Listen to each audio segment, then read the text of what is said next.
Alright, well, I'm trying to get my vehicle to pass smog inspection, and I have my service engine soon light on.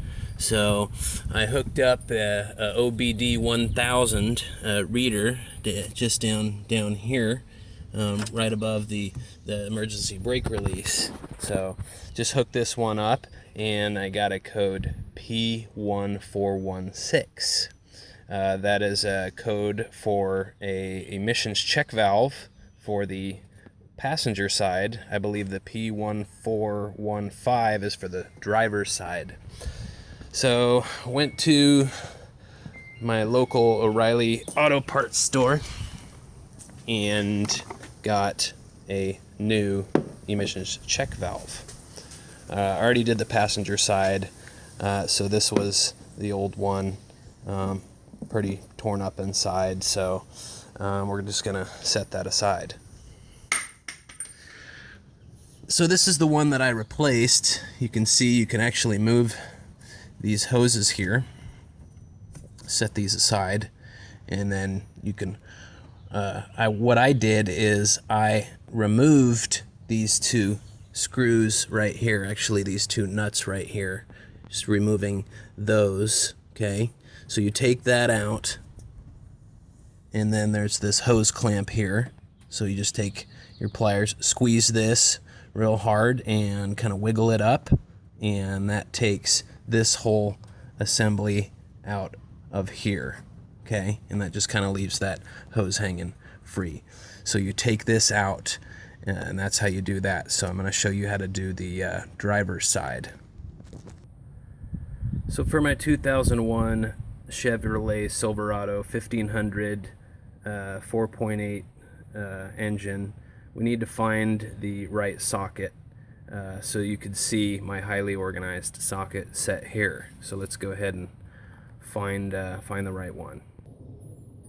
So 13 millimeter seems to be the one to fit on my Chevy here. And what we're gonna do is just go ahead and start loosening the bolts.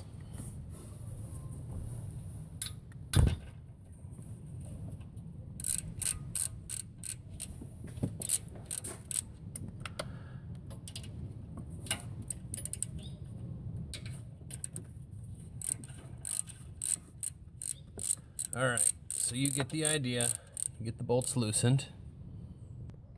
Okay, so I keep calling them bolts, but they're nuts. Alright, so settle down. So next what I'm going to do is I'm going to get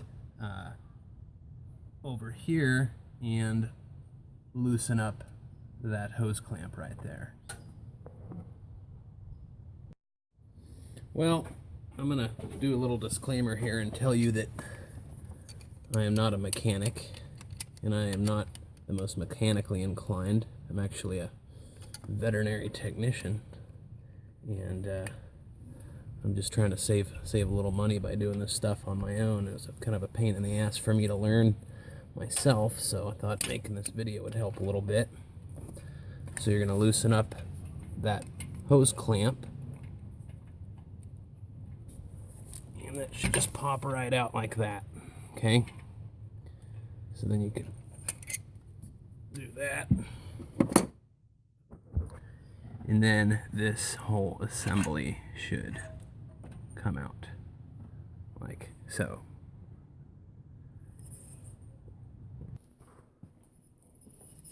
Since this is part of an exhaust system, it's going to be pretty rusty and going to have some corrosion here. These things are a bear to remove, so there's going to be some torque that you're going to need to apply there, and that's why it's a good idea to be doing this not inside the engine compartment. So what I do is I'm going to go ahead and put this in a vise here like this and just tighten that up.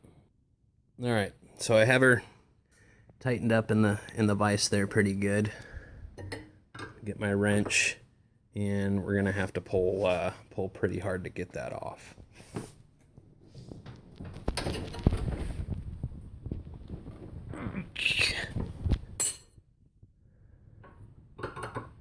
Doing all this stuff one-handed is fun.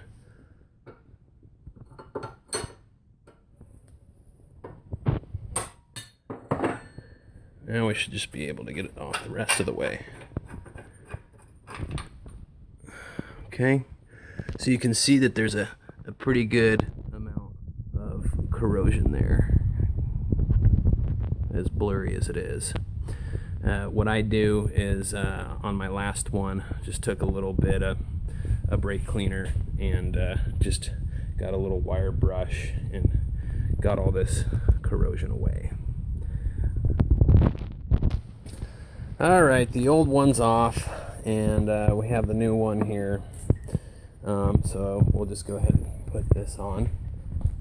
In the comment section below, feel free to rake me over the coals as far as anything that I missed here. Looks like there's a little gasket right here. Probably should be replaced, but I'm being an airhead right now and just going to put it back on. I need to get my car smogged. So again, in the comments too, maybe you guys can tell everyone how many foot-pounds we need to do on these guys too. So if I'm leaving anything out, please forgive me. I'm not a professional mechanic, so that's my disclaimer. So I'm gonna hand tighten this on.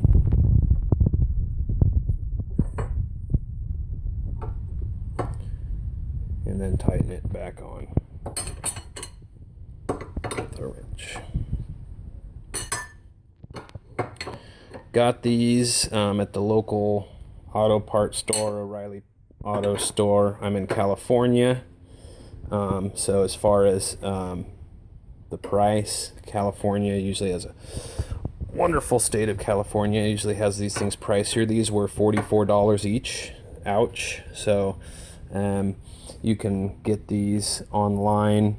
I'm sure there'll be people in comment section too that could show you how to get them. I know you can get these for cheaper, but I unfortunately did not have the time to do so. So again, got this tightened down, and then we're gonna be placing this back in the vehicle. Also, it's a good idea to blow through this hole here, get any crud out that has accumulated when you were cleaning the threaded end of this off. Okay. So now I'm going to put this back on here.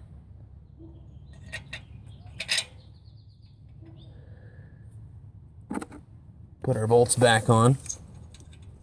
Again, in the comments section below, feel free to correct me if I'm missing any steps. This is a pretty crude video, just to kind of give people kind of a rough idea of how to do this. You can save some money by doing this yourself. So any direction from people that know more than me would be very helpful for everyone else. So we're going to tighten these down. Again, some of our viewers might know the appropriate foot-pounds for that. And then all you need to do is just put your hose back all the way on there with your hose clamp and tighten that on securely. So I hope this helps, and good luck. One last thing, what you want to do is, if you do have a trouble code here, make sure to obviously hook back your code reader, erase your code, and if the problem persists and that's not what the problem is the emissions check valve, then either that code will come back, the P1416 or P1415, and then there's still a problem there. So just make sure to check that and erase your code.